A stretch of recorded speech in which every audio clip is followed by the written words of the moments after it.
नमस्कार, मैं अजय साहू और आप देख रहे हैं शोरगुल टाइम्स। कहानी सीक्रेट अमीरजादा के इस एपिसोड में ऋषभ और शिवांक दोनों डेजर्ट वुल्फ के साथ होते हैं। वो दोनों ही वर्मा फैमिली को बर्बाद करना चाहते हैं। जब ऋषभ डेजर्ट वुल्फ से वीरेन को मारने में मदद मांगते हैं, तो वो कहता है कि वो सोचकर बताएगा। ऋषभ शिवांक से मिलता है और दोनों आपस में वर्मा फैमिली के बारे में बात करते हैं। तभी वहां मधुर आता है और उनके साथ मिलकर गोल्ड कॉइन चुराना चाहता है। तब शिवांक कहता है कि आहान उसकी मदद कर सकता है। आहान का नाम सुनकर मधुर सोच में पड़ गया। वो जानता था कि उससे मदद मिलना बहुत मुश्किल है। उसका टारगेट सिर्फ डेजर्ट वुल्फ से बदला लेना था। सोच में डूबा हुआ मधुर वहां से चला गया था। ऋषभ ने कहा, तुम्हें लगता है आहान मदद करेगा? वो इन सब में बहुत इंटरेस्टेड तो है, पर साथ ही वो वर्मा फैमिली को ऑफेंड नहीं करेगा।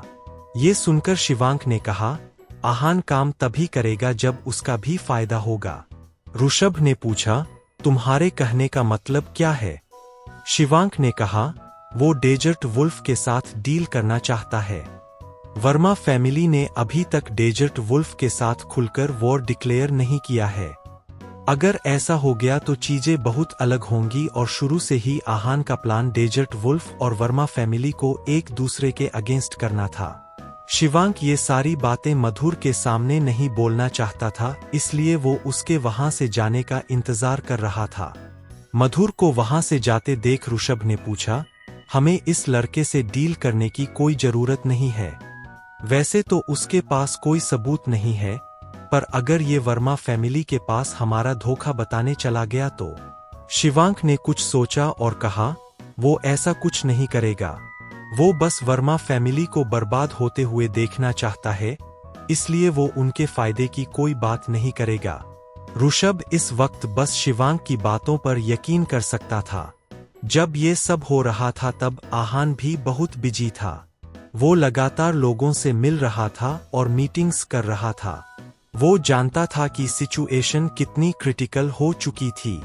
जब सारी फैमिलीज वर्मा हाउस के आगे से चली गई थी तब पंकज ने सबको आहान से मिलने के लिए बुलाया। आहान को काफी लोग उसके नाम की वजह से जानते थे और कुछ लोग डेजर्ट वुल्फ की वजह से जानते थे, पर आहान की पोजीशन सबके मन में बहुत ऊपर थी। वो बिना रोक टोक के वर्मा मेंशन में आता जाता रहता था, इसलिए सबको लगा कि उसे कुछ ना कुछ जरूर पता होगा।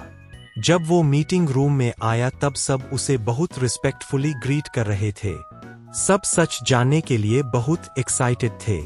इस मीटिंग का मैं अट्रैक्शन आहान था और जिस तरह सब उसके साथ बिहेव कर रहे थे वो समझ गया था कि सब वहां क्यों आए हैं। आहान ने कहा, मैं जानता हूं कि आप लोग यहाँ क्यों आए हैं, इसलिए मैं आपका टाइम वेस्ट नहीं करूंगा। आपने जो भी सुना है वो सब सच है। आहान ने जब ये बात बोली तो सब बहुत शॉक हो गए। लोग आपस में कानाफूसी करने लगे और आहान ने भी उन्हें ऐसा करने से नहीं रोका। अचानक किसी ने पूछा, आहान सर, आप ये बात इतने भरोसे के साथ कैसे कह सकते हैं? आपको वर्मा फैमिली ने कुछ बताया है? आहान जवाब दे पाता उससे पहले ही किसी दूसरे ने कहा, इस सवाल का क्या मतलब है? तुम्हें क्या लगता है आहान सर झूठ बोल रहे हैं? ये बात सुनकर सवाल पूछने वाले का एक्सप्रेशन बदल गया। ऐसा लग रहा था जैसे वहां पर गर्मागर्मी होने वाली है। ये देखकर आहान परेशान हो गया क्योंकि वो नहीं चाहता था कि टीम बनने से पहले ही उसमें दरार आ जाए।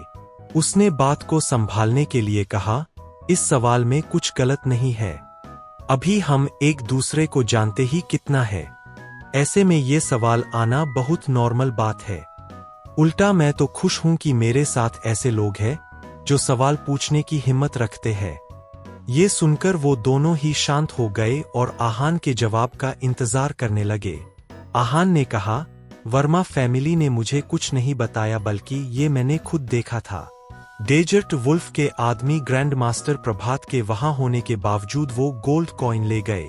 वहां जितने भी लोग थे वो मार्शल आर्ट्स के बारे में जानते थे, इसलिए उन्हें ये भी पता था मार्शल आर्ट्स ग्रैंड मास्टर होना क्या होता है। सबके चेहरे देखकर आहान ने कहा, मार्शल आर्ट्स ग्रैंड मास्टर होना क्या होता है, ये तो सब जानते ही है। डेजर्ट वुल्फ ने ये अकेले नहीं किया है, बल्कि उसने किसी स्नेक को इनवाइट किया था जो ग्रैंड मास्टर से डील कर रहा था, और तब तक उनकी टीम वो गोल्ड कॉइन चुराकर भाग गई। आहान की बातें सुनकर सब आपस में डिस्कशन करने लगे। सबके अपने अलग अलग पॉइंट ऑफ व्यूज थे। बहुत देर डिस्कशन करने के बाद वो लोग आपस में सहमत हो गए थे कि ऐसा हो सकता था। ये सब लोग डेजर्ट वुल्फ से बहुत डरते थे और उन्हें पता था कि अगर ऐसा हुआ है तो फिर डेजर्ट वुल्फ और वर्मा फैमिली के बीच में एक बड़ा हंगामा होने वाला था। किसी ने आहान से पूछा, आहान सर, अब आपको क्या लगता है, वर्मा फैमिली डेजर्ट वुल्फ से बदला लेगी? क्या ये पॉसिबल है कि वो उन्हें हरा सकती है? आहान ने कहा, इस वक्त शायद वर्मा फैमिली ऐसा कुछ ना करे। आहान ने सीधा सीधा हाँ या ना में जवाब नहीं दिया था, इसलिए बहुत से चेहरे डिसअपॉइंट हो गए थे। पर फिर आहान ने कहा, हमें इसके बारे में नहीं सोचना चाहिए। हमें बस ये सोचना चाहिए जब ये सब होगा तब हम उसका फायदा कैसे उठाएंगे। आहान की बात से कोई सहमत नहीं था, क्योंकि किसी को नहीं लग रहा था कि उन दोनों की फाइट से उन्हें कुछ फायदा हो सकता था। आहान ने कुछ और डिस्कशंस के बाद मीटिंग ओवर कर दी। पंकज और आहान एक साथ उस रूम से बाहर निकल गए थे। जब दोनों साथ में चल रहे थे तब पंकज ने कहा, ये लोग डरते हैं।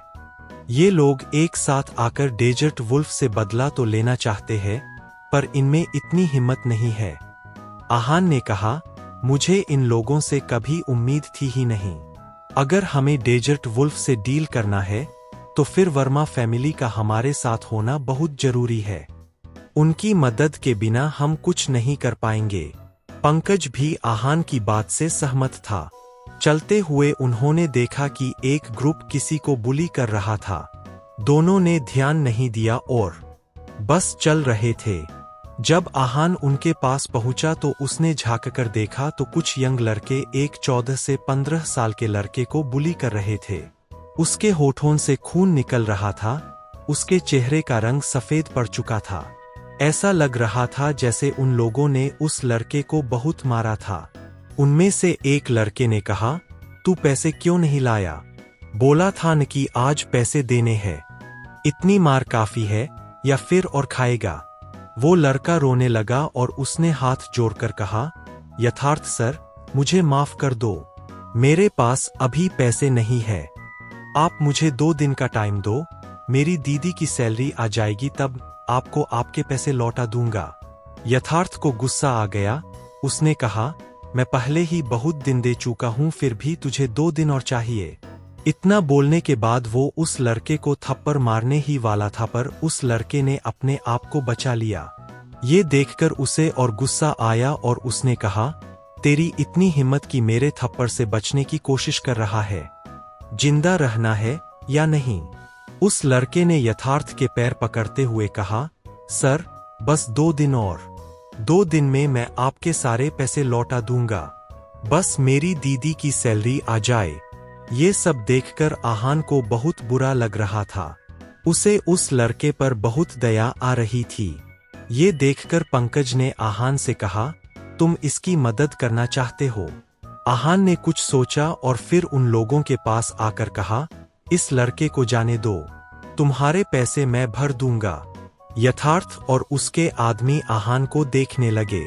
जब उन्होंने आहान को देखा तो उनके चेहरे पर स्माइल आ गई और उनमें से एक ने कहा, देखो देखो, हीरो आया है, ये सबकी रक्षा करेगा। यथार्थ ने कहा, तुम कौन हो? तुम मुझे मेरे पैसे दोगे? इतने पैसे होंगे तुम्हारे पास? ये सुनकर पंकज को गुस्सा आ गया। उसने कहा, बकवास बंद करो। ये बताओ इस लड़के को तुम्हें कितने पैसे देने हैं? जो भी अमाउंट है हम भर देंगे। यथार्थ ने स्माइल किया और कहा, अब जब तुम पैसे देने आए हो तो मैं तुम्हें मना तो नहीं कर सकता हूं ना। वैसे ज्यादा अमाउंट नहीं है। इस लड़के को मुझे 35,000 रुपए देने हैं। ये अमाउंट तुम कैश में दोगे या फिर बैंक ट्रांसफर करोगे? 35,000 रुपए आहान के लिए कोई बड़ा अमाउंट नहीं था। जैसे ही आहान कुछ बोलने वाला था वो लड़का मौका देखकर वहां से भाग गया। उसे भागते देख यथार्थ चिल्लाया और उसके पीछे उसके 2 से 3 आदमी भागने लगे। उस लड़के को चोट लगी हुई थी पर फिर भी उसमें बहुत फुर्ती थी। वो गेट पर चढ़कर वहां से भाग गया और यथार्थ और उसके आदमी देखते ही रह गए। आहान और पंकज अभी भी वहीं पर खड़े थे। आहान को अब तक वहां खड़ा देख यथार्थ हंसा और उसने कहा, तुम अभी तक यहाँ खड़े हो, भागे नहीं। आहान ने उसकी बात को इग्नोर किया और कहा, तुम्हारे पास कोई रिसीप्ट है? मैं तुम्हें 35,000 ऐसे ही तो नहीं दे सकता हूं ना। यथार्थ ने कहा, हाँ बिल्कुल मेरे पास कॉन्ट्रैक्ट है। हम कोई भी काम बिना सबूत के नहीं करते हैं। इतना कहने के बाद उसने अपने आदमी को इशारा किया और उसने बैग में से कुछ पेपर्स निकाल कर दिए। यथार्थ ने कहा, ये रहे पेपर्स, तुम मेरे पैसे दे दो, मैं तुम्हें ये पेपर्स दे दूंगा और फिर हम उस लड़के से कभी पैसे नहीं मांगेंगे।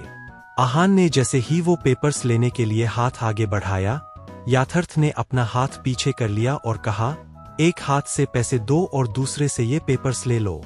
आहान ने स्माइल किया और कहा, मैं कैसे मान लूं कि ये असली है? यथार्थ ने कहा, अच्छा देख लो, वैसे भी तुम मुझसे बचकर नहीं जा सकते हो। इतना कहने के बाद उसने वो पेपर्स आहान को दे दिए। उन पेपर्स में कुछ खास नहीं लिखा हुआ था, बस उस लड़के का नाम, समय, जुनेजा, अमाउंट और इंटरेस्ट लिखा हुआ था। इंटरेस्ट अमाउंट बहुत ज्यादा था जिसे देखकर आहान को बहुत हैरानी हुई। इसके बाद आहान ने उस लड़के के बारे में सोचा। आहान को उस लड़के के चाल चलन भी ठीक नहीं लग रहे थे। ऐसा लग रहा था जैसे वो अपनी बहन से पैसे चुराकर इस आदमी को देने वाला था। आहान को हिचकिचाते हुए देख यथार्थ ने कहा, ओ हेलो, मुझे बेवकूफ बनाने की कोशिश मत करना, मुझे मेरे पैसों से मतलब है और कुछ नहीं। पंकज को उसकी टोन बिल्कुल अच्छी नहीं लगी थी। वो यथार्थ को मारना चाहता था पर वहां आहान था इसलिए वो चुपचाप खड़ा रहा। आहान ने कहा, मैं तुम्हें पैसे दे दूंगा पर उससे पहले मैं तुमसे कुछ पूछना चाहता हूं। यथार्थ ने कहा, जो पूछना है पूछ लो, जब तक तुम मेरे पैसे देने के लिए तैयार हो तब तक मुझे कोई प्रॉब्लम नहीं है। आहान ने कहा, मैं चाहता हूं कि तुम मुझे उस लकड़े के घर लेकर चला, वहां पर मैं तुम्हें तुम्हारे पैसे लौटा दूंगा। आहान उस लड़के के घर क्यों जाना चाहता है? आगे जानने के लिए बने रहिए हमारे चैनल शोरगुल टाइम्स के साथ। बस इसी के साथ यह एपिसोड यहीं पर समाप्त होता है। इस एपिसोड को आगे बढ़ाते हुए कल फिर मुलाकात होगी। तब तक के लिए इजाजत। नमस्कार, धन्यवाद।